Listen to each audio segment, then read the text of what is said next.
A new wave of unique and exciting homes is exploding across the world. Homes that float. From huge waterborne mansions to tiny aquatic houses. Thousands of people across the world now live in floating homes. This series explores the cunning design and the clever engineering behind these waterborne dream houses. From constructing their floating foundations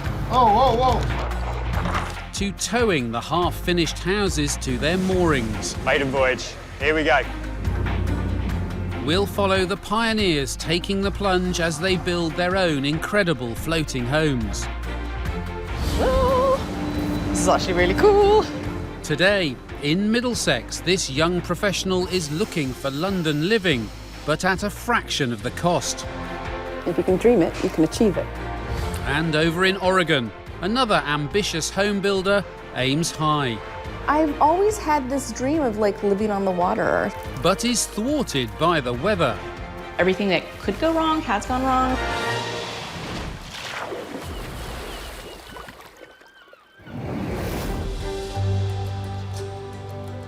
Colne Valley Park, west of London. 40 square miles of rolling countryside near the Grand Union Canal. It's an area that holds massive appeal for 34-year-old Karen Boswell. Oh, it's a heron. I grew up by the water, around boats, always been a huge, huge fan of the water. It's probably the one thing in life that just completely calms me down. If you enjoy a high-powered career like in advertising or senior management, it's no surprise that when you finish work, you want some peace and quiet, but you also want to live close to your job. So why can't you have the best of both worlds?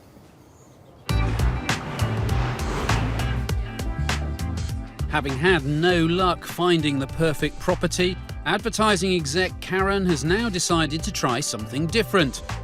Design and build her dream home on water. And she'll be living there with boyfriend Tom. One of the first things I said was, just, building a houseboat. Our daily lives are going to change quite a fair bit. We have to adapt to it, but yeah, it's cool.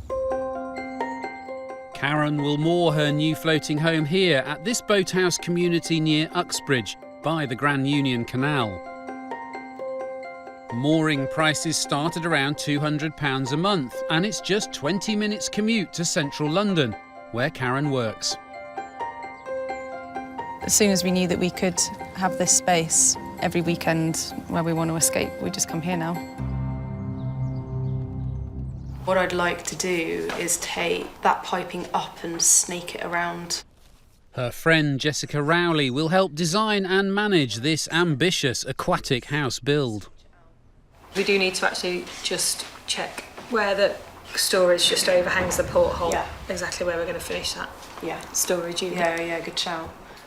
Trying to make the most out of a small space is a challenge I think I'm pretty good at. I really hope so. It's too late now, I've paid the deposit. Karen's 70-foot floating home will be built entirely from scratch. At the stern, where she'll be able to steer, is a spacious sun deck.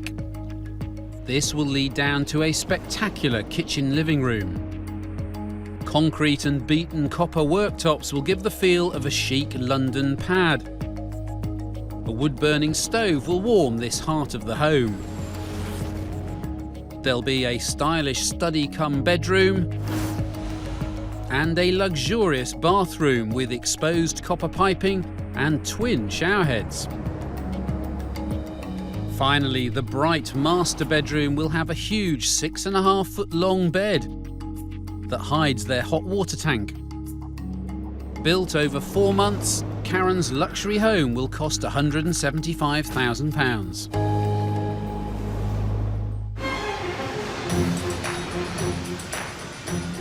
It's July, and work begins on the floating home at Collingwood, a specialist boatyard in Liverpool.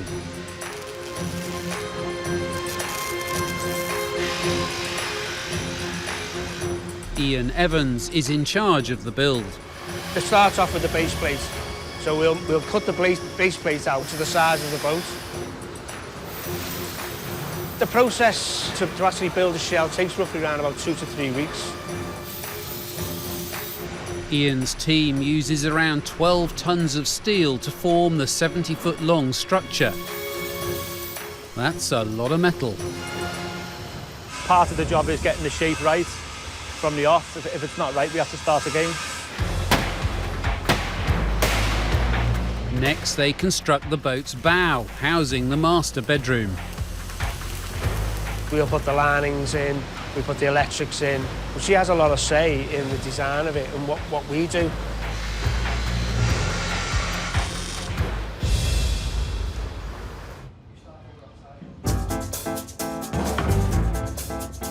To ensure Karen's house sits level in the water, the team lays 6 tons of blocks along the base. They secure 24 sheets of plywood on top to form the floor.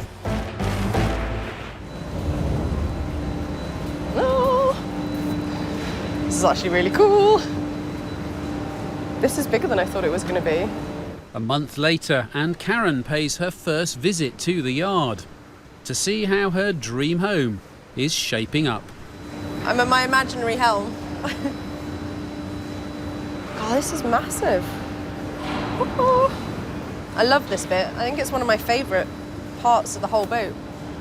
This is so exciting. I'm like actually shaking. This is amazing. But there's a problem. Karen and Tom want a very long 6-foot 6-inch bed, but it just won't fit. Their only option is to expand the bedroom over what would be the front deck. The bed too will need to be cleverly designed. Underneath, they're squeezing the home's 1,000-litre hot water tank. It'll allow them to take plenty of deep, hot baths. That's the You payoff. probably lose them 8 inches at the side. Yeah. The innovative design does create a further problem. There's no room for bedside tables. I'm actually in the frame of mind where I'd rather have a big bed than bedside cabinets. I'm like, I can do away with not having stuff next to the bed.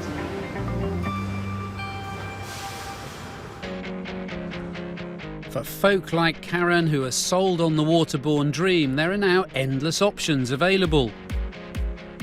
From luxury narrowboats to expansive glass-fronted mansions. Across the pond in Oregon, I've always had this dream of living on the water. sportswear manager Marsha Olson is getting ready to construct a 2-story aquatic home. Being able to just get up and go paddleboarding or just sit on the deck with a cup of coffee and see kind of the life floating by. Marsha hopes to swap her Portland apartment. The kitchen's really small and kind of cramped. Yeah, there's not enough storage space. And build a unique 2,000 square foot floating home. She wants to moor it here at the exclusive Rocky Point Marina on the Multnomah Channel just outside the city.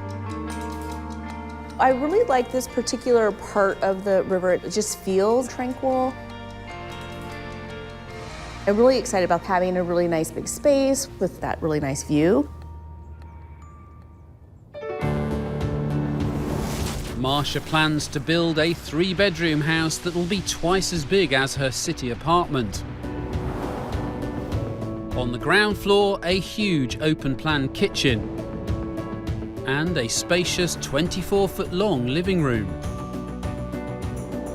These will lead onto a deck where Marsha can enjoy panoramic views of the river.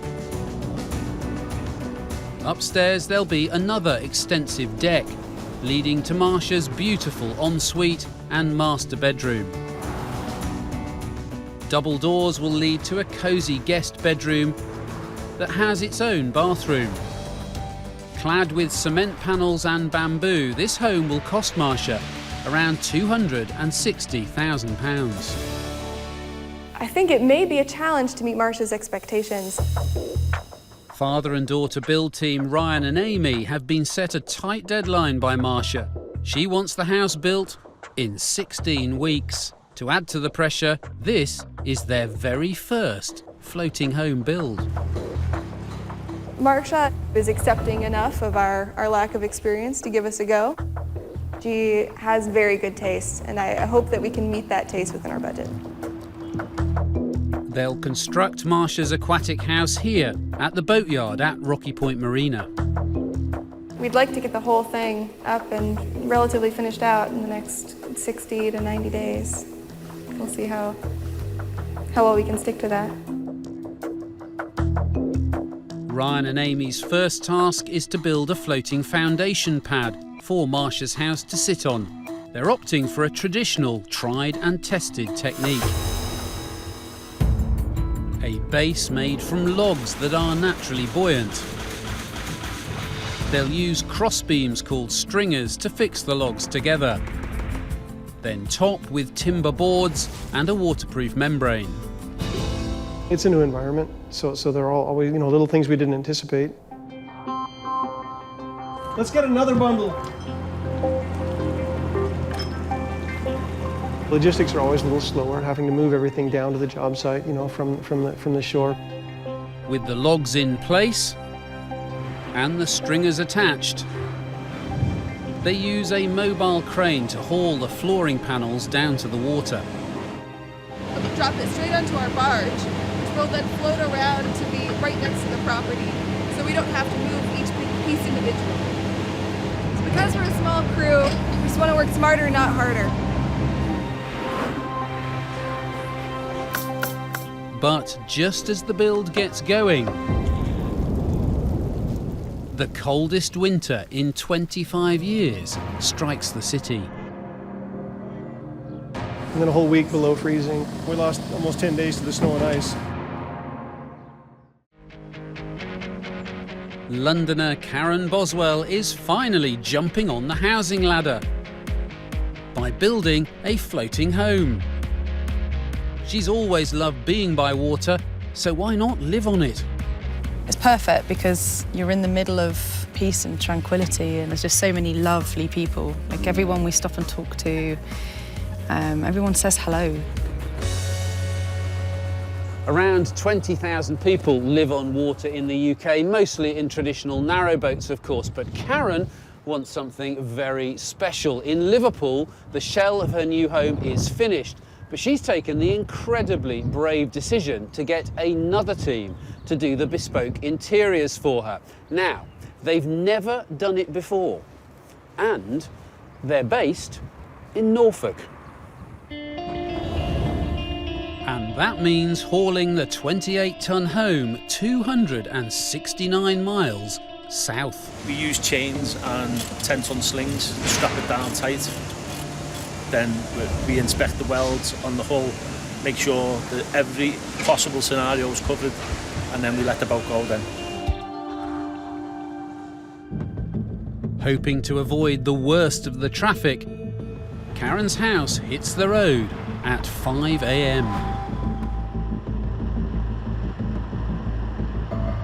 When you're passing another wagon, it can be a bit hairy sometimes. It's a daunting job for driver Paul Carrigan.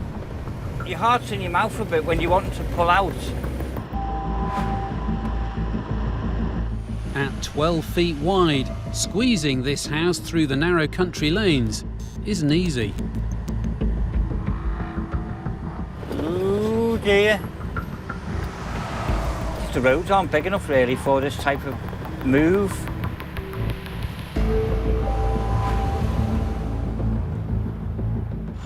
It takes 10 hair-raising hours to haul the house to St Olave's boatyard for the fit-out.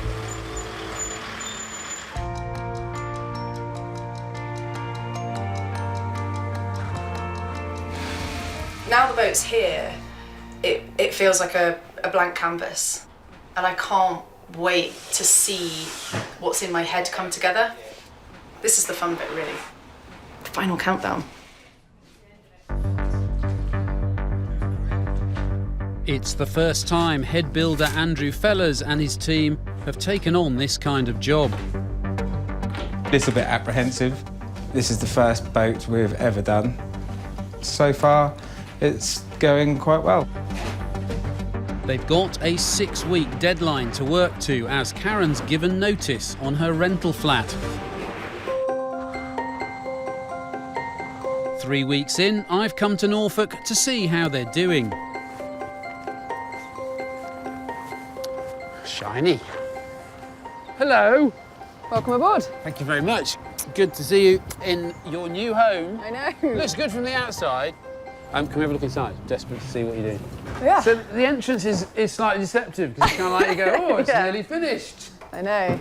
And no, it's definitely not finished inside at all. And you've got 3 weeks before you're homeless? Yes. Yeah. I move out of my flat in London at the end of September. So I'll be sofa surfing with a few friends until this is ready. 3 weeks. I don't think it'll be done in 3 weeks. I don't think it'll be done in 3 weeks either. Definitely not. But the inside is very much designed around functional, stylistic living. I don't really want to compromise on the finish. For me, if those things hadn't been possible, then I wouldn't have done this. If you can dream it, you can achieve it.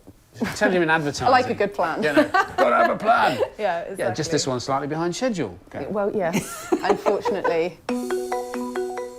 And it's not just the kitchen. I'm stood in the bath at the moment, so there'll be a full-size bath here, twin showers, and the whole room will be tiled. It's a big bathroom. Yeah. Why twin showers? I think it just comes down to not wanting to compromise on a lifestyle. I genuinely cannot wait to see all of that. The ambitious bathroom and supersized bedroom are a long way from being finished. Now, don't take this the wrong way, but does it worry you at all that this does look a little bit like a mobile home at the moment? Meltdown was last week. This week, I'm just like, que sera, sera. You know, exactly. But to get this home ready in time, the fitters will have to pull out all the stops.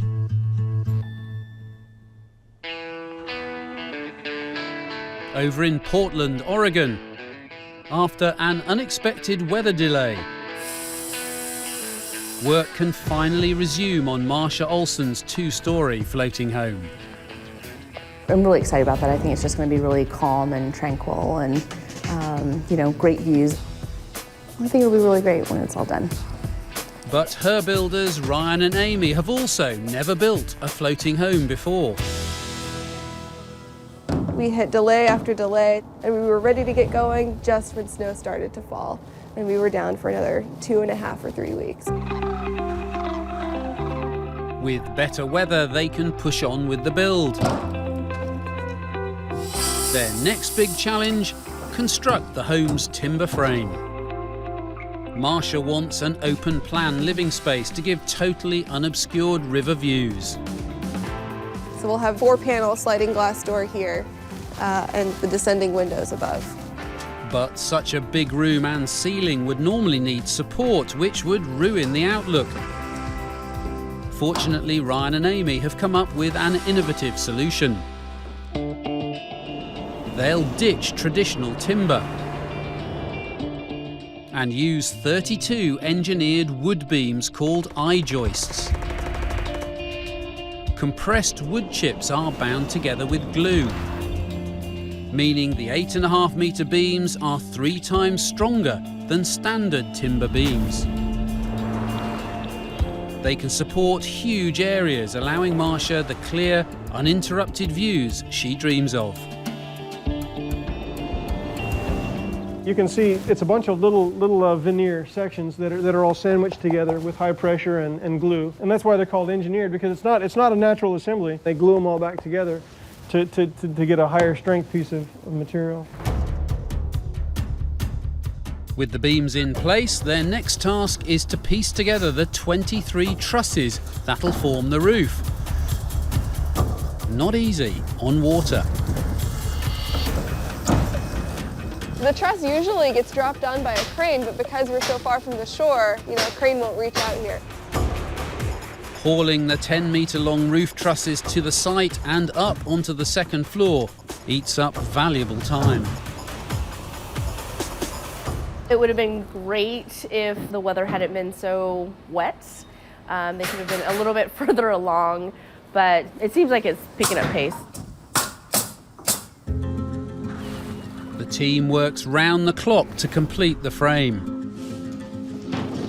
But 14 weeks into a 16-week build, and Marsha's dream floating home is barely a shell. And now the weather throws up a new problem. A little concerned about the wind. The wind's been ripping pretty good last day or two. So it's got to be careful. Fierce winds blow down this river. They'll put enormous strain on the windows. This will be the side facing the water. So we obviously want as much glass as we can fit on this side of the building.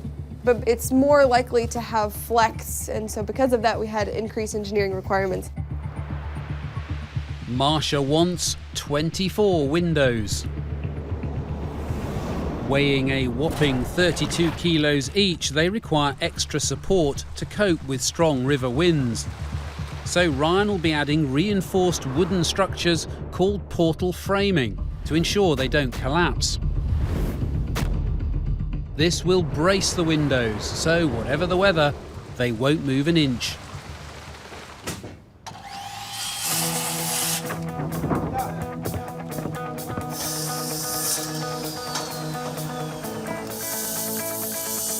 We have to use big beams instead of the standard dimensional lumber. We had to use a larger beam. On land it would have been a piece of cake. But because of the increased wind load, getting the amount of glass on this wall to give her the views that she wants was a bit of a challenge.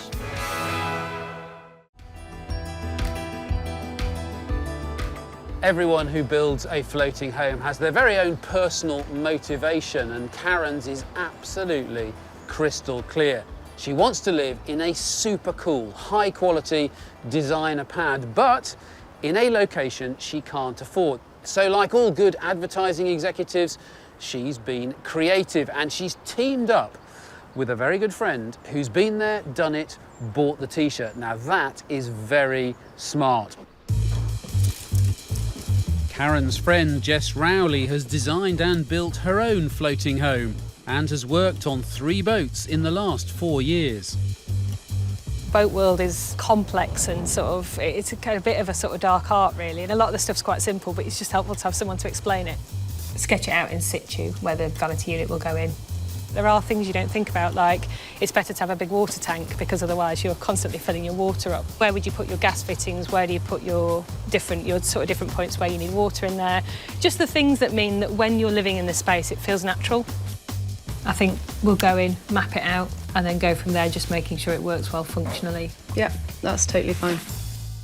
With all these floating home builds, I usually worry about how things are going to turn out, but not with these two, because they are a formidable team, and everything, I mean everything, is under control.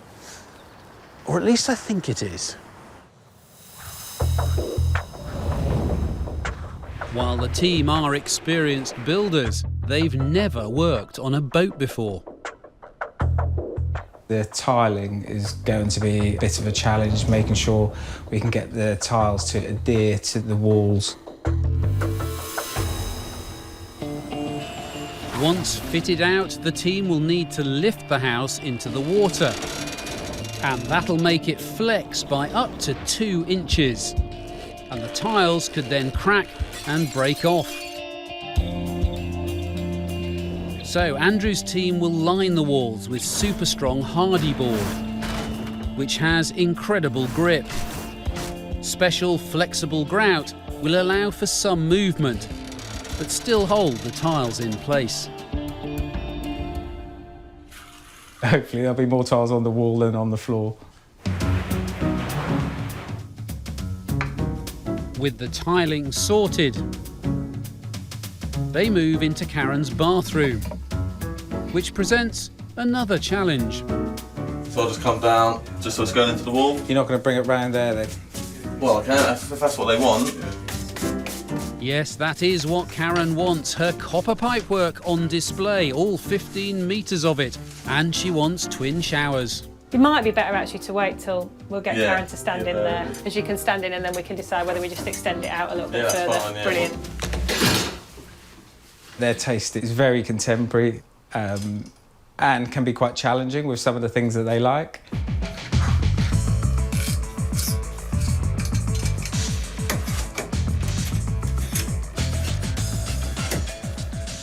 It's going to look lovely. Just don't know whether it's going to be too much copper.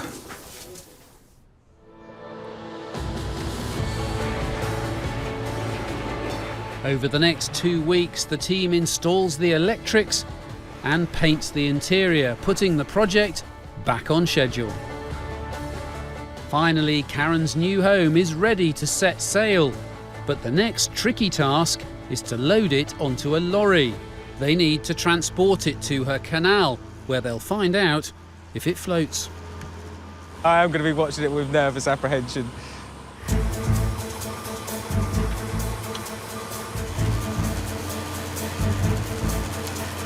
Sway about a bit, doesn't it?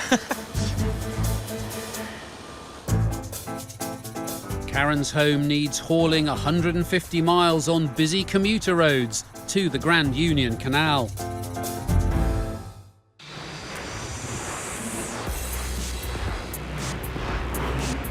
It takes 6 hours to move the house to Watford.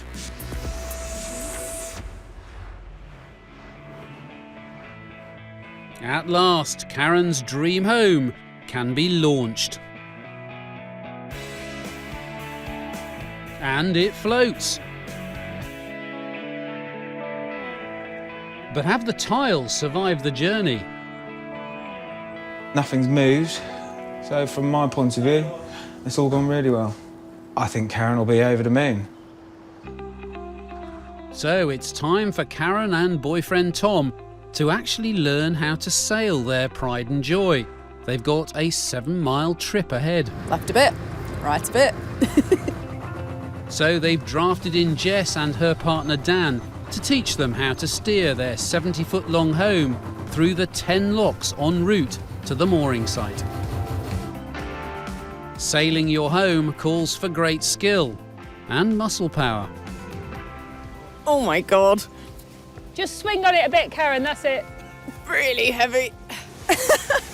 Seriously. This is ridiculously stiff. Got a hand. Oh, Watch yourself behind there. that's better. Now we're going. Heavier than I thought it was going to be, if I'm completely honest. I'm pretty sure Tom got the easy one. Oh, perfect. Yeah. Just admiring her. She's very pretty. They're almost home. Well, just another 6 miles and 9 locks to negotiate.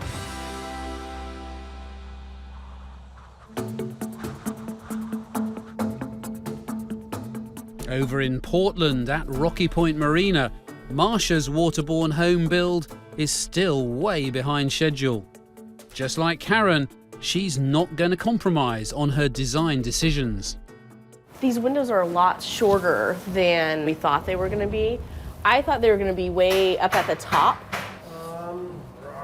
Even if they could raise it like the 4 inches, I think that would be really helpful.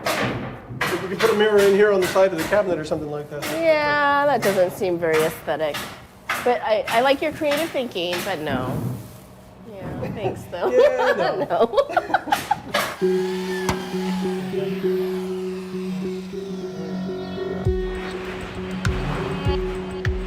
Okay. Due to snow and high winds, the build has been hit by delay after delay.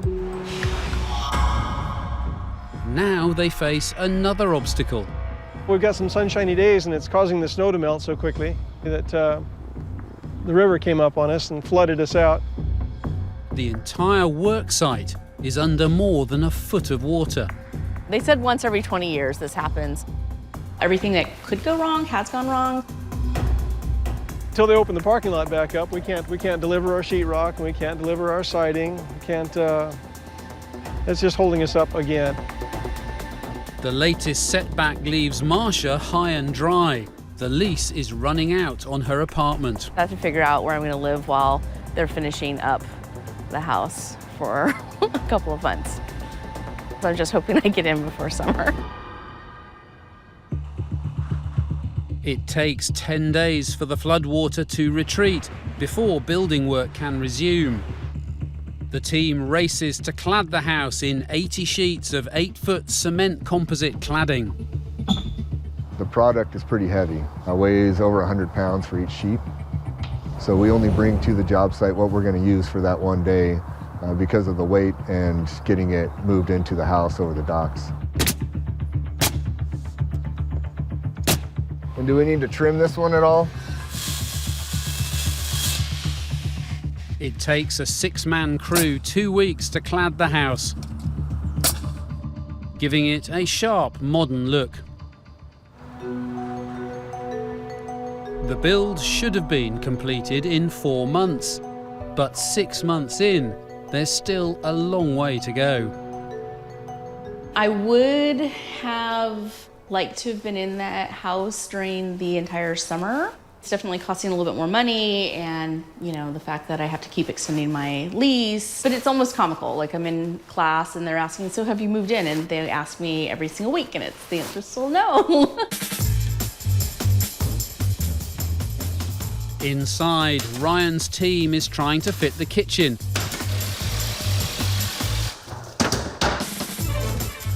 And it's proving tricky. You're going to try to get the same distance between the cabinets, and it's harder with, you know, the boat. We need to get started on some floors and tile work, but all that kind of needs to happen almost at the same time. We're just in a time crunch to get finished up here before the end of the month. But it's 4 months later that work is finally completed. And there's still one tough task left. Today we're gonna move the house. We are emotionally and physically exhausted, and we have never been more ready to finish a project. Marsha's home needs towing just under half a mile to its slip site, and it's going to be a risky journey. First, the team need to squeeze it out of the yard into the Multnomah Channel. Then they'll have to guide the house around the existing luxury float homes before doing a tight turn into its mooring. Should be fairly smooth. I'm so excited. Most floating homes are not designed to be moved, so when new builds are first towed to their moorings, it can be a make or break moment. In Portland, Oregon, that day has finally come for Marsha and her massive 2-story waterborne house. I'm super relieved and excited. And while we didn't quite hit the summertime, I'm sure winter is going to be great on the water as well. Marsha's 40-ton building is so big, it needs 2 tugboats to haul it up the Multnomah Channel to her mooring in the marina at Rocky Point.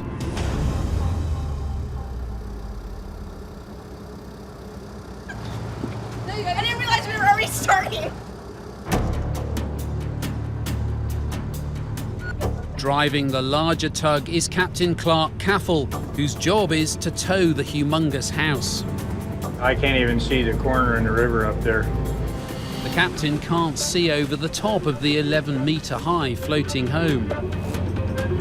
Pretty tall on this left side.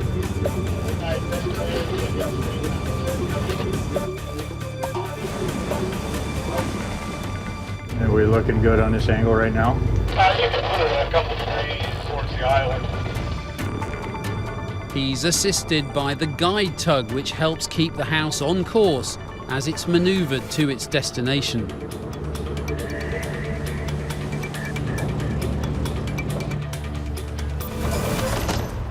That went good. If for some reason we would have got like an 18, 20 mile an hour gust of wind, it would have taken us right down to where those jet skis were on the end of that dock. And then you start breaking stuff. I don't have to be that dramatic. Finally, Marsha's new house is home. This is awesome. I just watched it go all the way down. It was so cool. Can't believe it's already here. It's so exciting to finally be in the right spot. I think it looks great.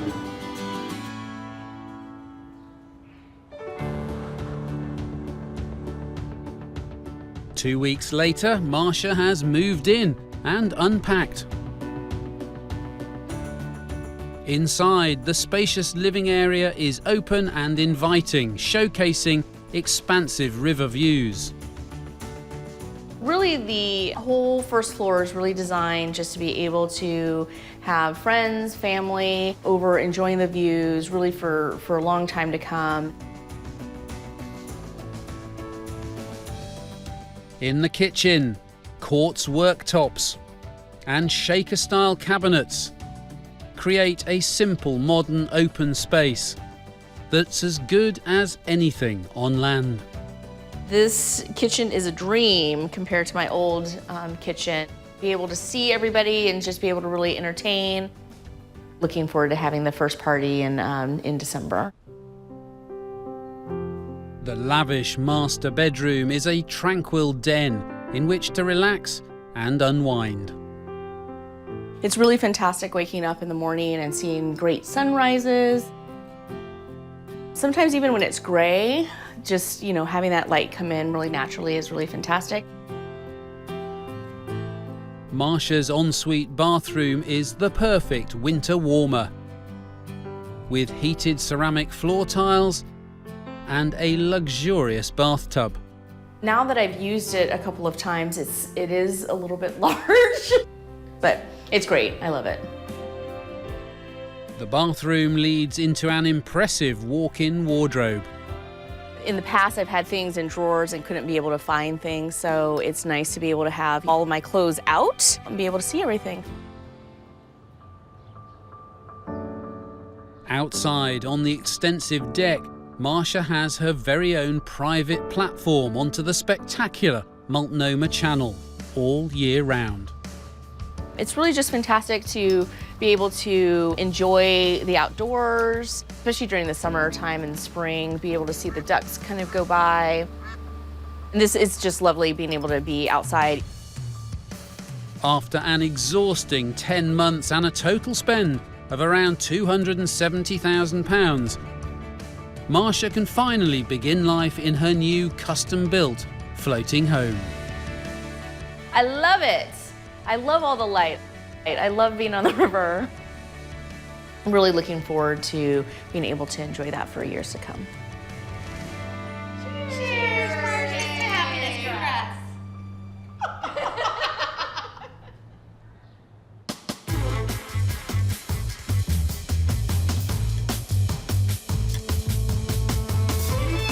us. On the Grand Union Canal in Middlesex, Karen needs to get her shiny new floating home to its mooring. Easier said than done. I'm 5'3" and that's 70 foot long. The odds are against me. It makes a massive difference when it's your whole home that you're steering. She's doing really well. She's done this many times, obviously, in her previous life. Novice sailor Karen has to navigate 6 miles of narrow waterways and 9 locks to reach her mooring. Hang on, are we going to come too far over? How are we doing on that side? Starting to drift on this side. Her house is heading towards shallow water, where it could get stranded. We're getting quite close, 2 foot. Right, silt. We're in shallow. They regain control by steering away from the trees and back into the middle of the canal. After an exhilarating 7 hours, Karen's brand new waterborne house reaches its mooring. And it's time for Tom to get tugging. I think he's quite enjoying it. He's making a bit of a drama of it.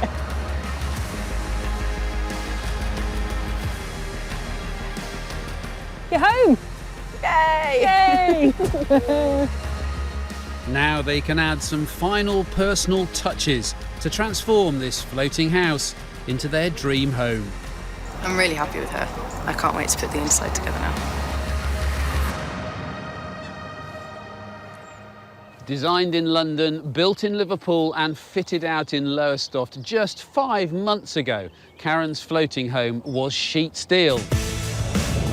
Well, now it's shiny and shipshape, and she's been living on it for the last 2 weeks with her boyfriend Tom.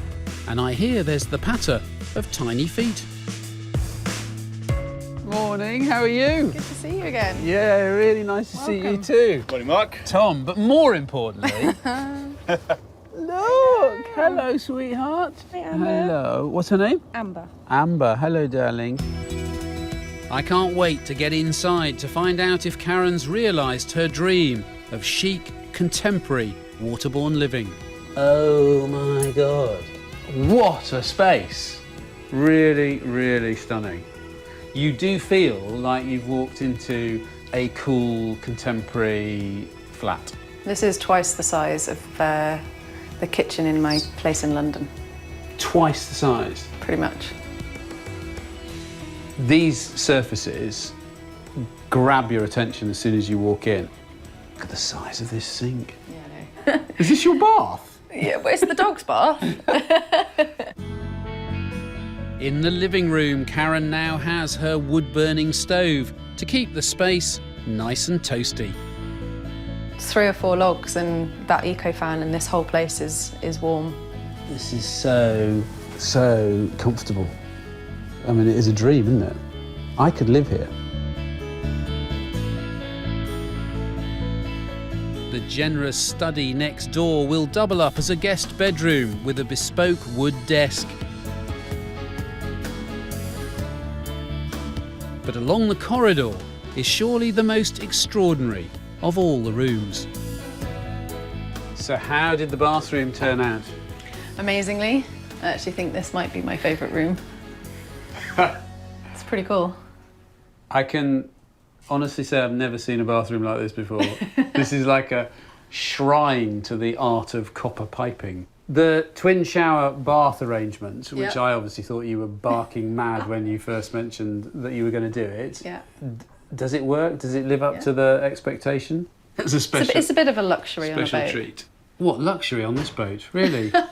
Really? Yeah, you Surprise me, know. Karen. There were so many things in here that I wanted. I just thought, I'm just going to shoot for the moon and see what happens.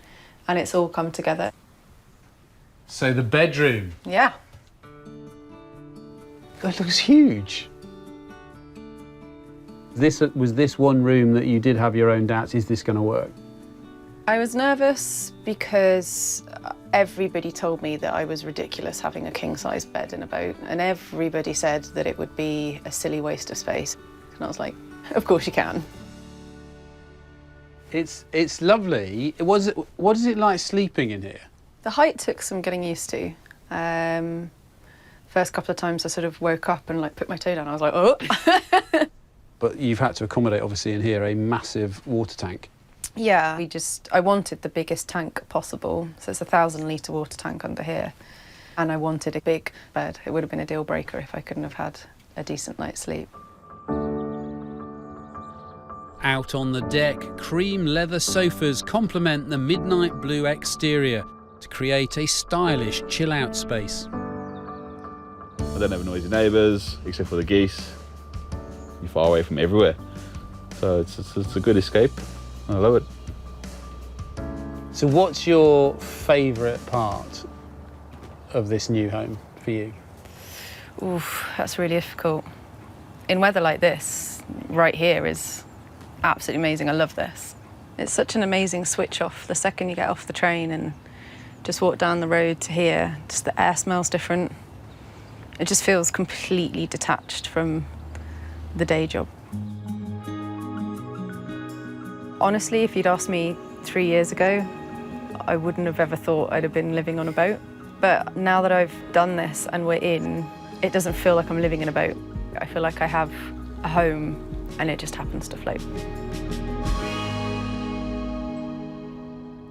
Karen has sacrificed next to nothing in terms of either comfort or cool, and what she's ended up with is something very, very special. Not only her dream home, of course, but also the ability to untie it and to take it with her whenever she fancies a change of scenery. Now, you can't do that with bricks and mortar. I get the very real sense that Karen's floating home adventure has only just begun.